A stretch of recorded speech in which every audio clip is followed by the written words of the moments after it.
Tepoztlan, Morelos, for the day 28th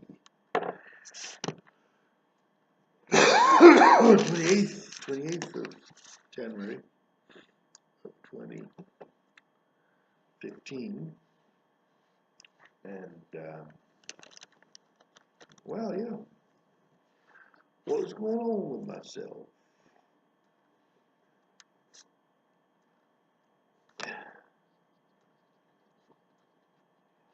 I don't know.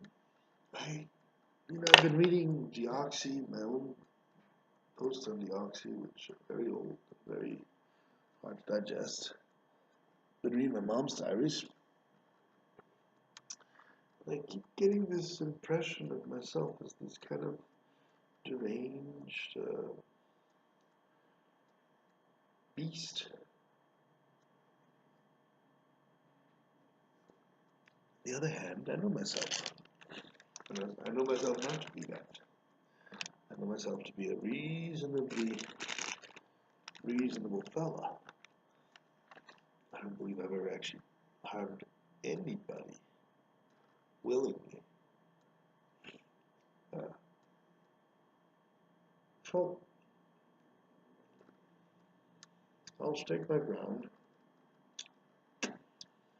I'll hold my position.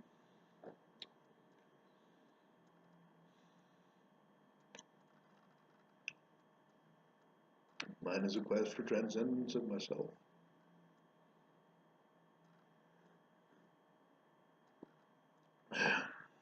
As I'm making these videos, as a reminder of myself to myself, of what I'm all about,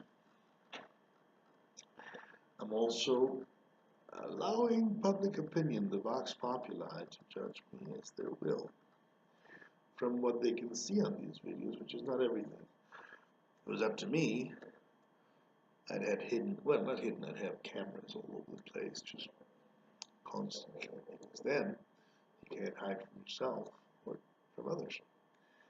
But I don't have that type of money or prestige or power to do that. I'm just a poor bloke trying to make a living and send some money to his mom and his nephews.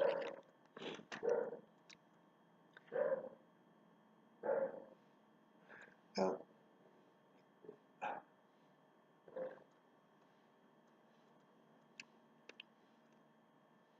there's a progression of ideas here.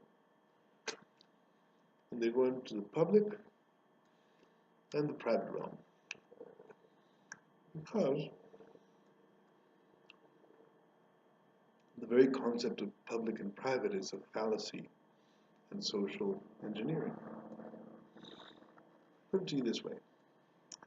There is no private act that does not come from a public place.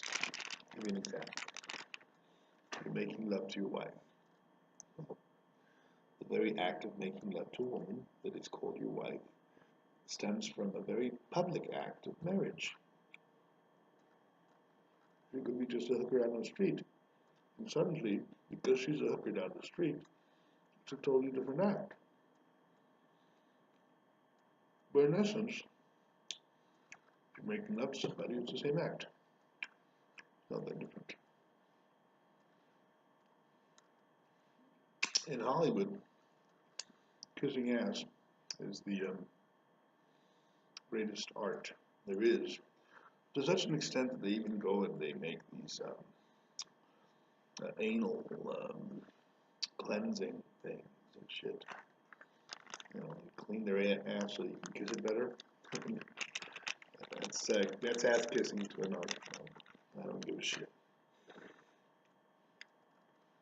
But in fact, the act of kissing ass is the same whether it's clean or not. It's an act of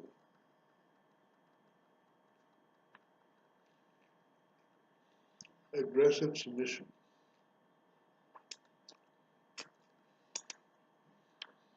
So,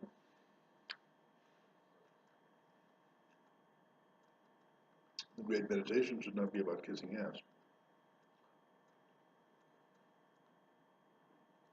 bit about the nature of love. What does it mean to love somebody?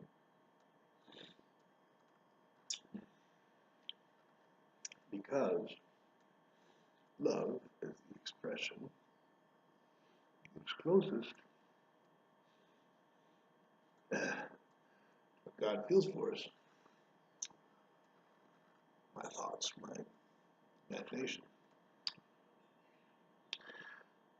So I go back to psychedelics, because that's where I can hold an idea.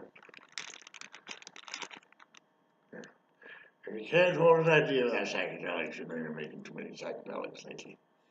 Anyways, I've had some psychedelics tell me. Psychedelics tell me that there's a moment of brightness where all ego consciousness is dissolved. Where time ceases to have a meaning. And there's just one moment in all eternity.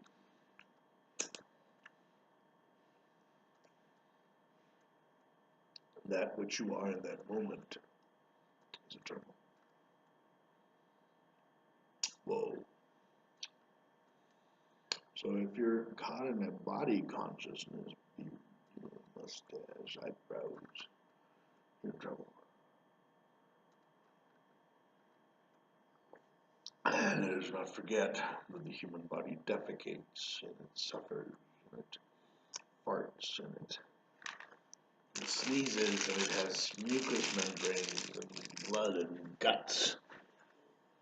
And these things, for an eternal period of time, are kind of bothersome. So, on the theme of being a beast, beastly mind, no human, all too human.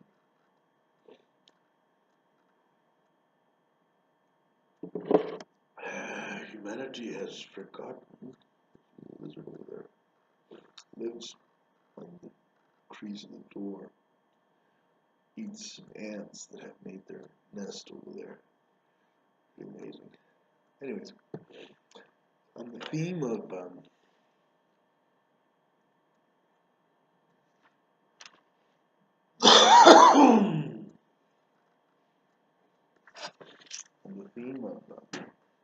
being a beast, beastly, I'm just extremely free from societal convention. Always been, always will be. I will not fall prey to the taboos of an unjust society. Makes no sense. And those taboos extend themselves so wide and so amazing that unless you actually break them consciously, you will be chained to them silently, because they will be so ingrained in your thoughts and mind that you will never be able to think away from them. And they're just not patterns, memes, things that stick to us because they've stuck to generation after generation after generation. The concept of sin.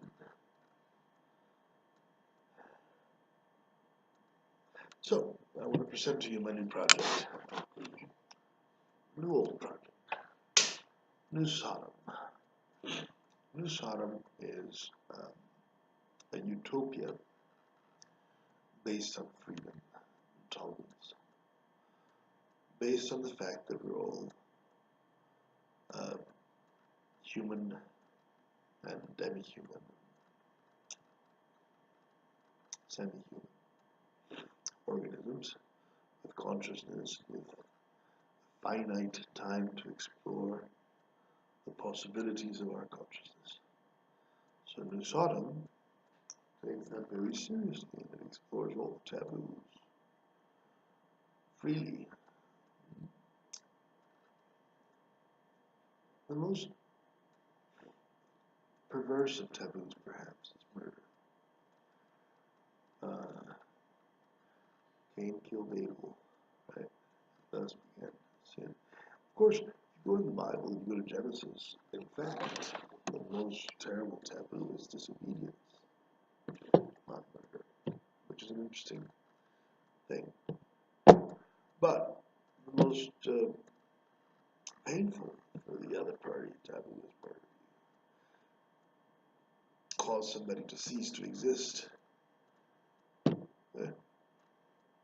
What if murder is voluntary? What if somebody wants to die and they allow themselves to allow themselves to be murdered by somebody because they wanted to die? The idea of consensuality implies that there has to be an agreement between both parties as to what is best for both. It gets really tricky because mental illness, infirmity, uh, age differences, all these have to be weighed in on the consensuality deal there. But I can imagine situations, for instance, where somebody would want to be murdered, assisted suicide, better way to name it.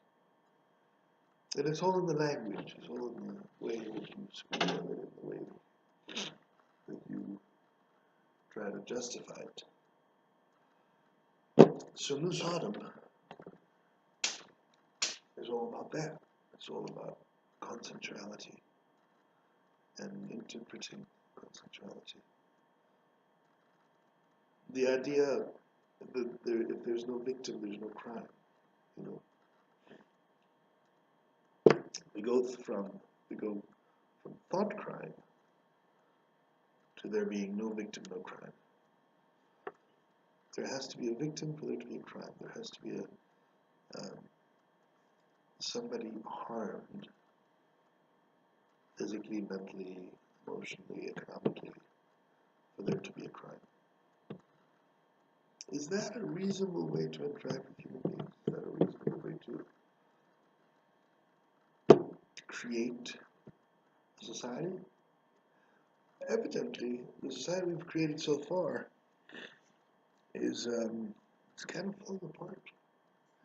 And I went to the metro the day before yesterday in Mexico City, and it was just fault. It was just a faulty exercise in crowd control. And then you realize that the one zone of logic and one zone of common sense in the city is the metro, and that it's falling apart.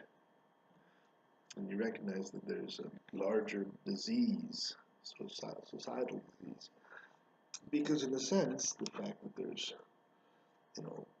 factory farming, the fact that they're poisoning the ground and the air, the fact that they're still making more weapons to kill more people with military-industrial complex, all that bullshit, is not their fault. They're not responsible. They're just doing the best they know how to survive in a very complex situation. It's our fault. It's our fault because we're not acting correctly to detain it. So, what can be done? Well, first of all, there has to be a consensus of what is necessary to be done. There has to be a plan. There has to be a utopia drawn, whether it's Marxist or fascist or whatever type of utopia is drawn. You have to draw it. You have to actually physically draw the elements that go into that new world order, or whatever you want to call it, so that it works for everybody. Now, oddly enough, in our present society,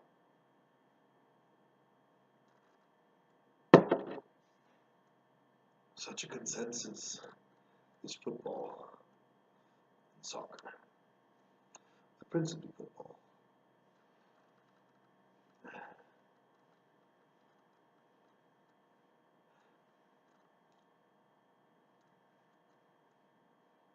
Football is war.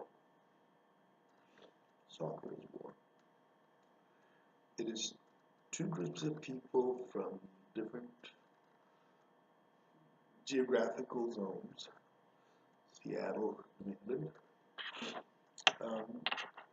coming together to battle with an established order, established rules, for the honor of the victory against the other team.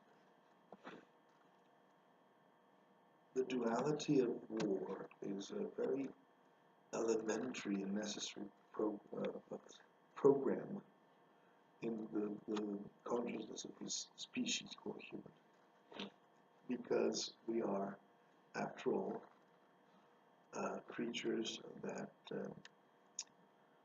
fight each other, and we create groups of identity, common identity, to fight each other. Nations, races, religions. So this idea that we can create a type of combat that is not lethal or harmful, really, well, harmful to a certain extent, but not lethal, harmful, is very important. Bread and circus. Bread and circus, they have to eat and they have to be able to entertain themselves.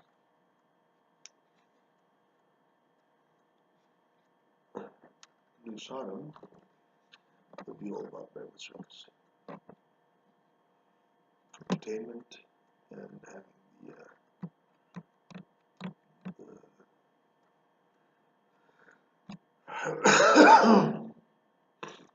biological needs met.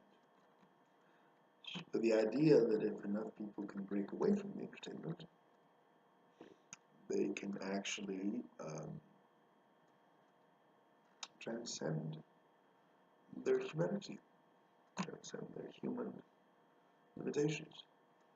It's very limiting to be in a human body, you know.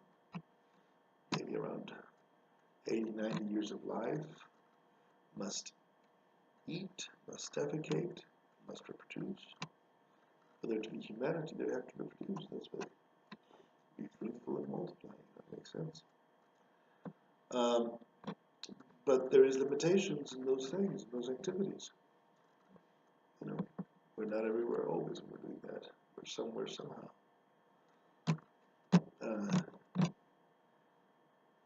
Laughing.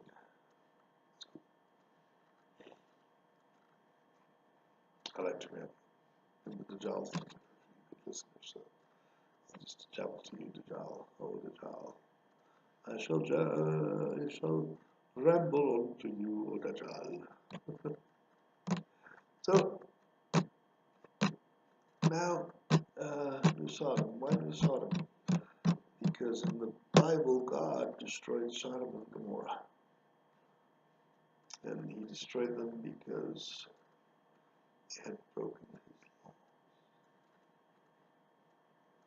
So, New Sodom is a rebellious state, a rebellion against the immutability of that. A kind of transforming, ever-evolving liberty and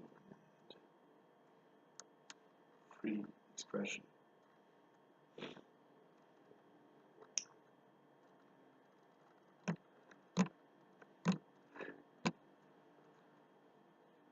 Does such freedom bring about transcendence? I'm not sure. Guru Tattva seems a perfectly reasonable conclusion to the endless pursuits of the ego. Is it a workable order? Probably not. chaos tends to create order. And this new Sodom idea is kind of like that. It's kind of like um, orderly chaos or controlled chaos, perhaps. You know, this Brosso guy said the word. He said it perfectly, and I blanked it. It's chaos, but something. There's another word that goes with chaos that explains what is really happening, what is really going on. It was kind of like no, it was not controlled chaos. It was something like chaos created with a purpose, purposeful chaos. Maybe it was not a word. I'll try to remember the word. It was a great word. But those two words combined, chaos, and the other word was really ding. You know, ooh, Sodom.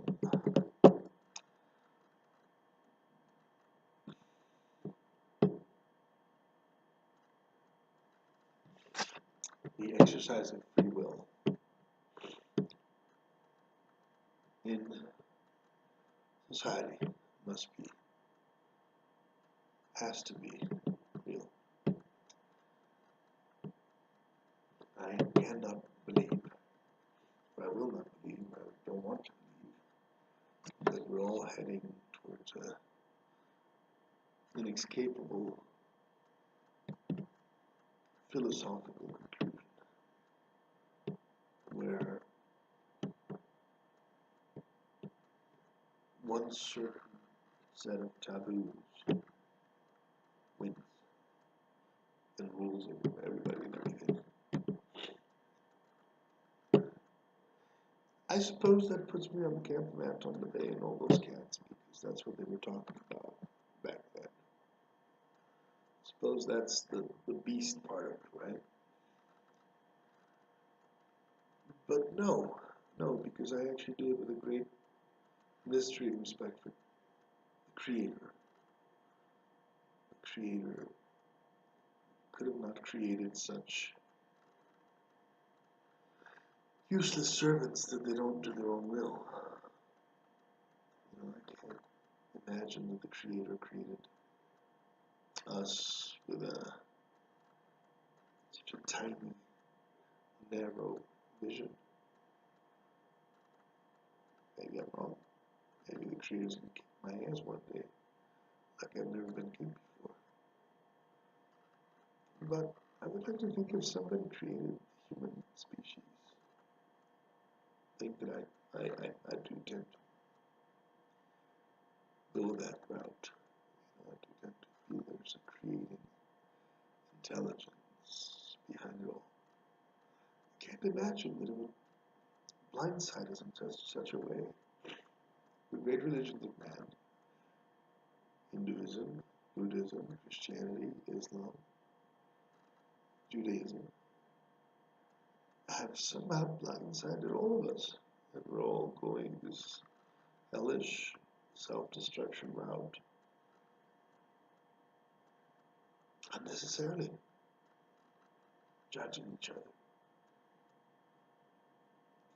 in Sodom, the rebel state that rebels against all that. The dark side, maybe. Maybe it's the yin to the yang, or the yang to the yin, or whatever. But one must be true to one's vision of the universe, even though that vision may be flawed. Bhagavad Gita, the Bhagavatam, I'm not sure which one, says that the Bhagavad Gita actually says the condition of the hellish mind is ignorance. Duh. And the three gunas, ignorance, passion, and kindness or compassion, are what form this universe. Good, evil, and neutral. Red, black, and white. Black, red, white. Black,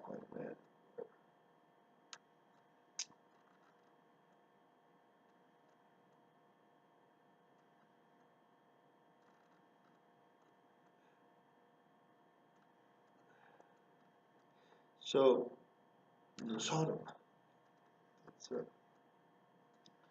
that's the project, to create a utopia based on the elimination of taboo.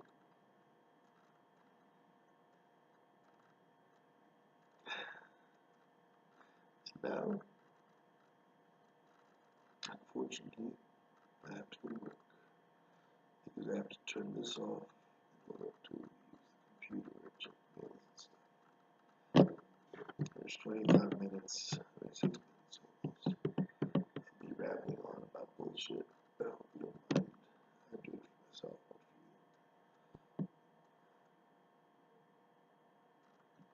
you. I have to figure out what to do with my life.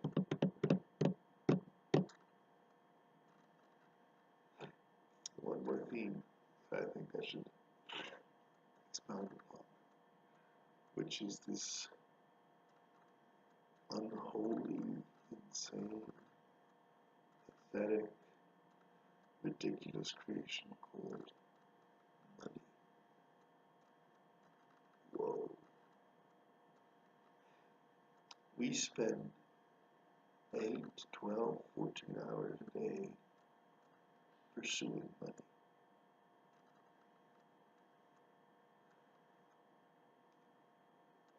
We do it, for the most part, to be able to eat, to be able to put a roof over your head. And then when those needs have been met, we do it with pride, because we are proud of our ability to procure it. An amazing invention of the devil.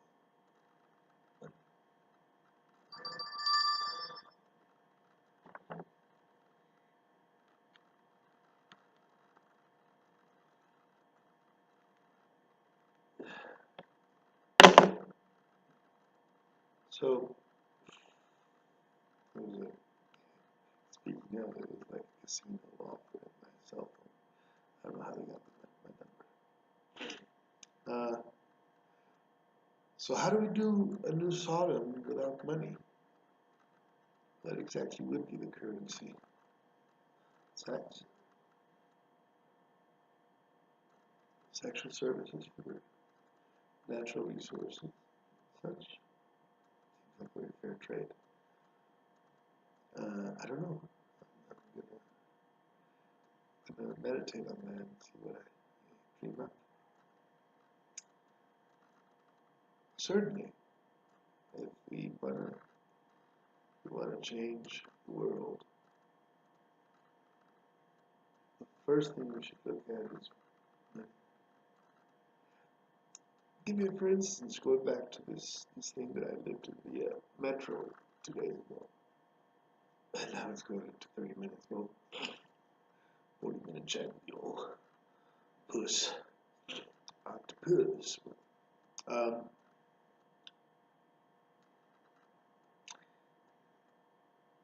A few hundred people, maybe, who are down in the metros trying to take the money or the metro pass things where you put in your ticket, the ticket counters in the metro. Police were arguing with them. They had their big loudspeaker and they were screaming at the people, blah, blah, blah, blah, blah. But this strange new element of wanting to take the money changing thing, the ticket counting things, and let the people go free, had a very curious result, which is that the metro is kind of being late. Not much, not very visible, but it was late. It was a metro. One of the metros, I don't remember. She was in downtown. And the people started to come, and there was no train. And more people came, no train. So finally, when the train got here, which was kind of like a sardine box full of crushed people, the people tried to come out, came into the people trying to come in, and there was a kind of like tussle, football tussle, with everybody knocking each other out. Somehow we managed to get into this train car, and we were so tightly packed that the guy in front of you, or his girlfriend or somebody, was grabbing your balls, and you couldn't do much about it. Just the way it is. And you wonder about that. You say, what the fuck is this all about, you know? People grabbing each other's balls in this train. What? And then you recognize that there's cause and effect type of thing going there. Because a few people can cause a whole lot of havoc for a whole bunch more people. That's usually how you start to change systems. The system itself is created so that that can occur. In other words, the very fact that everybody wanted to get on this train at the same time is the really interesting part. Not the cops, not the protesters. Those are just random elements that come in and they do what they have to do. No, that's not the problem. The problem is the people on the train. Everybody wants to get home on time to watch some TV show or eat dinner with their wife or, play with their kids or their pets or whatever the fuck. So everybody comes in at the same time, the same place, and instead of thinking logically, as I finally tried to do, although I had a meeting with somebody and I was trying to get there on time. I called her about 4 times to tell her that I was not going to be there on time. So I was relieved. Instead of thinking how not to get in that situation, how to retrieve yourself from that situation, you think on how to win in that situation, how to get there, in spite of all the people pushing you and shoving you and shit.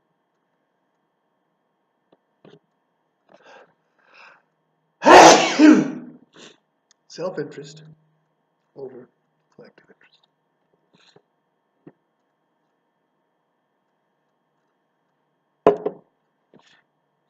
What is wrong is not society. What is wrong is the individuals in society. Each one of us. I had to see somebody. I was going to read some cards. I was in a hurry. I needed to get there. The first time I've been in a hurry in the metro in my life. I always take my time to get places. But I scheduled 3 different readings in 3 different places. I had to cancel one. And I needed to get there. And I realized how flawed, how stupid it really is. Because it is not a service, it's an imposition. What if everything we needed to have was right near to us? That means our employment, the source of our food and shelter. Our shelter, our food, would be very close to us, so we don't have to travel from one place to another to procure it. In this world,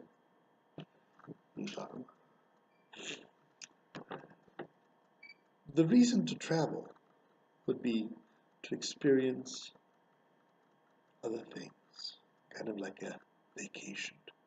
You wouldn't travel for necessity. You will travel for pleasure. So all the travelers, all the people going from one point to another, would be like in a vacation, would be like enjoying their travel, because everything would be directed to making sure that these people would travel safely and in comfort. Everything that you needed in life would be accessible and close to you. There would be no shortages of food for anybody because whatever authority there was, that would be its purpose. That everybody has their needs taken care of.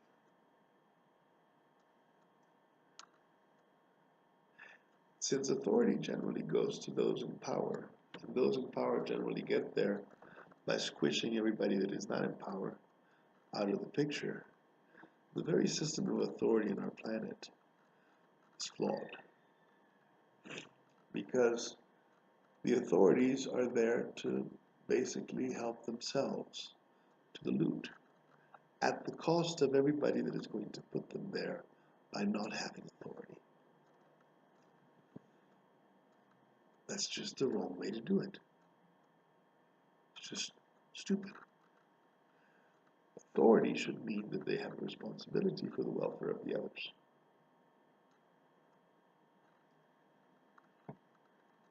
Not that the others have a will. But here's the point. With authority comes power. With power comes the desire to please oneself over the desire to serve the others. So, what is the proper social form of government? Definitely philosopher kings. They have to be raised with the consciousness of service to others at the cost of the world. Because if they're going to have the arms, the weapons, the wealth, they should take care of those that don't. At all costs. 37 minutes and 9 seconds into the show. I think I've said enough. Now I'm going to put